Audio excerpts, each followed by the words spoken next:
Welcome to Mental Stillness. My name is Derek, and I am excited that somehow you stumbled across this podcast. This is the second episode, and the first was a short introduction. And so if you didn't listen to it, I would encourage you to go back and listen to understand the vision behind this being a conversation on mental health and also leadership. And so today's topic, I'm really excited to dive into with you, and it's on leadership guilt. That may not be a phrase or something you've processed before as a leader, but it's very relevant when we think about leadership. And today I want to talk about what that is, and then also how to navigate leadership guilt so you can be a better leader and have a better mindset and have more peace internally, but then also to serve your team better and the people that you lead on a daily basis. And so leadership guilt, what is it? And I got this question to give a little bit of context and why I feel like this is such an important topic.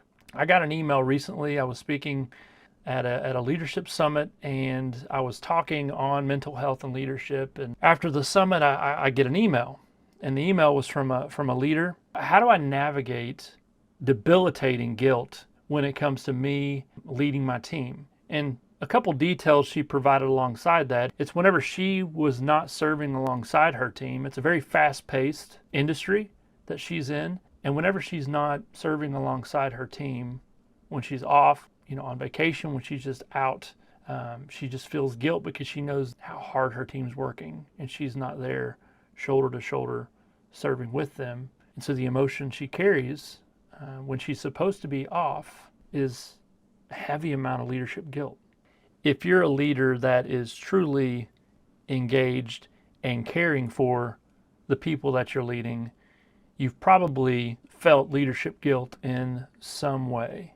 So before we answer what leadership guilt means for us, I think it's important for us to discuss why we even have it in the first place. So over the next two episodes, this one's going to lean more towards guilt. And then the next episode, we're actually going to spend more time talking about another emotion that oftentimes gets lumped in together with guilt, and that's the emotion of shame. Today, as we talk about guilt, why we have it is so important. And this is what I shared with that leader. I think it's important to recognize that the presence of guilt means there's presence of care. If this particular leader did not care for the people being led, the people on the team, there would be no guilt even possible. I'm just showing up, I'm clocking in, I'm fulfilling a task, I'm fulfilling a role, I'm clocking out, and I move on with my life. But the fact that there's an emotion of guilt present, that tells me this leader is invested. And so if you yourself are feeling leadership guilt, I think, can we just acknowledge that there's a level of investment and engagement and care that you absolutely are bringing to the table, or you wouldn't have the guilt in the first place. So I want that to be our starting point. This guilt signifies care. If you are feeling guilt, it's important to know the emotion of guilt always follows a mistake or a choice. Several years ago, I was invited to a party, and it was a newer group of people that I was getting to know. I'm at the party, I've got my plate of food. Somehow I dropped the plate of food onto their carpet. I promise you, guilt immediately was felt.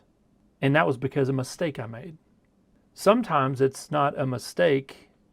Sometimes guilt shows up because of a choice. So in leadership, we have to make decisions all the time. And sometimes those decisions have implications on people. And the tricky part of guilt is even when we make the best, most healthy decision for the business, we can still feel guilt.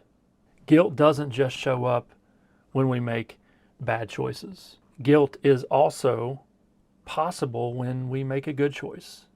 And so if you're wrestling with leadership guilt, I think it's really important to figure out, was it a choice or was it a mistake? If it was a mistake, that's almost an easier fix. Like me in the carpet. I go to the owner of the home, hey, I spilled my plate of food. I'm going to pay somebody to come and clean the carpet. When you're feeling guilt because of a choice, especially if it was a good choice or the best choice that you could have made, I think it's important to do a couple things. I think it's important to write down on paper, here's the details leading up to why I had to make the choice I had to make. Here were the different options that I had, and this is why I chose this one. Something powerful happens when we get those thoughts outside of our head and onto paper, because when it stays inside of us, it stays as a strong emotion of guilt.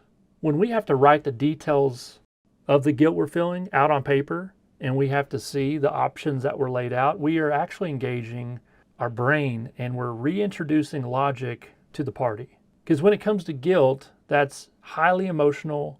We don't get to use a lot of logic when guilt is present because it's such a strong, overwhelming emotion. And one thing all of us need to be reminded of is if we have strong, overwhelming emotions, we are not going to be great at using logic and using rationality. So getting things out on paper allows us to truly see the situation and the guilt from a totally different lens. Guilt is very similar to the check engine light on your vehicle.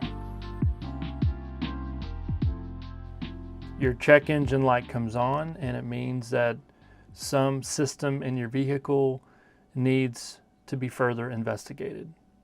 And so you take it to the mechanic. Upon further investigation, you see, oh, here's what the issue is. They can make the repair and you can move on. But there are times when the check engine light comes on and there's really no issue. I had a truck one time that would do that repeatedly. The check engine light would come on, the mechanic would look at it, they would scan the vehicle, and there were no issues at all.